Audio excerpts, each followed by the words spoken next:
ఆంధ్రప్రదేశ్‌లో జగన్మోహన్ రెడ్డి పార్టీకి ప్రత్యేక ప్రతిపక్ష హోదా గూడా రానటువంటి పరిస్థితులు ఉన్న ఈ నేపథ్యంలో, ఒక భేటీ నరేంద్ర మోడీతో జగన్మోహన్ రెడ్డి త్వరలో భేటీ అవ్వబోతున్నారనేటువంటి మాటలు కీలకంగా ఉన్నాయి.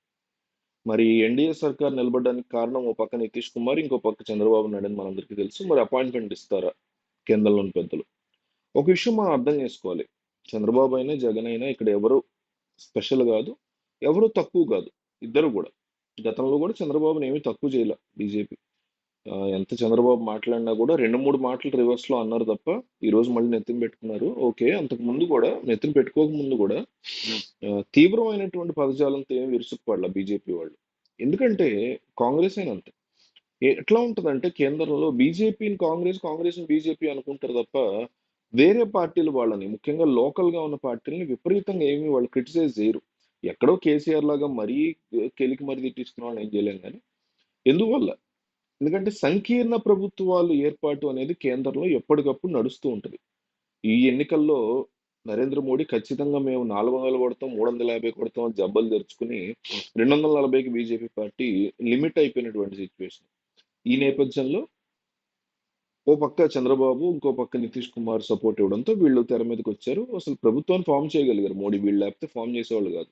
అట్లాగని ఓన్లీ చంద్రబాబు వైపే స్టిక్ ఆన్ అయి ఉంటారా అంటే, ఏ ఏ కేంద్ర పార్టీ అయినా దేశంలో ఉండేటువంటి జాతీయ పార్టీలు ఏవైనా కాంగ్రెస్ ఎన్డీఏ కూటమి గాని, బీజేపీ ఎన్డీఏ కూటమి గాని నెక్స్ట్ టర్మ్ ఏంటనేది ముందే ఆలోచించుకుంటారు. అంటే 2024ది 2019 నుంచి ఆలోచిస్తారు. అట్లాగే 2029, 24 నుంచి ఆలోచిస్తూ ఉంటారు. కాబట్టి జగన్మోహన్ రెడ్డిని పూర్తిగా దూరంగా పెట్టే ఆలోచన చేయరు. తమిళనాడు తరహా వన్ సైడ్ పాలిటిక్స్ ఏపీలో వస్తున్నాయని అర్థమవుతోంది.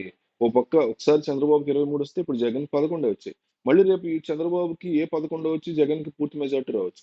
ఆ తర్వాత మళ్ళీ తెలుగుదేశం పార్టీకి తక్కువ సీట్లొచ్చి ఎక్కువ సీట్లొచ్చి ఇప్పటిలాగా జగన్‌కి కంప్లీట్‌గా తక్కువ సీట్లు రావచ్చు. 29 తర్వాత అంటే 34 ఆ టైంలో.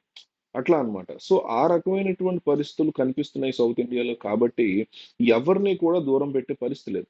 కాబట్టి జగన్మోహన్ రెడ్డి ఆయన కోసం అపాయింట్‌మెంట్ అడుగుతున్నారని, వెళ్లి మూడోసారి ప్రధాని శుభాకాంక్షలు తెలిపి, ఆంధ్రప్రదేశ్‌లో జరుగుతున్నటువంటి పరిస్థితులను వివరించి, ఓ పక్క తనని ఎన్‌డీఏ కూటమి ఏ రకంగా ఆహ్వానిస్తుందో వివరించి, లేదు మా సపోర్ట్ మీకే ఉంటుంది పార్లమెంట్‌లో గాని ఆహ్, ప్రవేశపెట్టబోయేటువంటి బిల్లులు ఏవైతే రాజ్యసభలో ఉంటాయో వాటిల్ని గాని ఖచ్చితంగా మేము సపోర్ట్ చేస్తాము.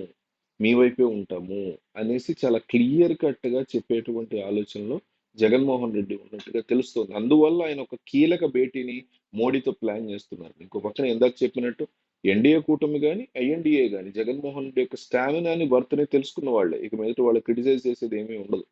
సో, ఏదైనా చంద్రబాబు నుంచి పుష్ ఉంటే తప్ప నరేంద్ర మోడీ గూడా పెద్దగా ఏమి టార్గెట్ చేయరు. ఆ రకమైనటువంటి టార్గెట్‌లు వేరేలా ఉంటాయి వాళ్ళవి. ఆప్‌ని గాని, కాంగ్రెస్‌ని గాని ఇట్లా వాళ్ళు టార్గెట్ చేసుకుంటారు. నేను చెప్పా కదా! టీఆర్ఎస్‌కెలికి మరీ పెట్టించుకున్నారని. ఆ టైప్ వేరుంటది. సో, ఇప్పుడు జగన్మోహన్ రెడ్డి మోడీతో అవ్వబోయేటువంటి భేటీ కీలకం కాబోతోంది.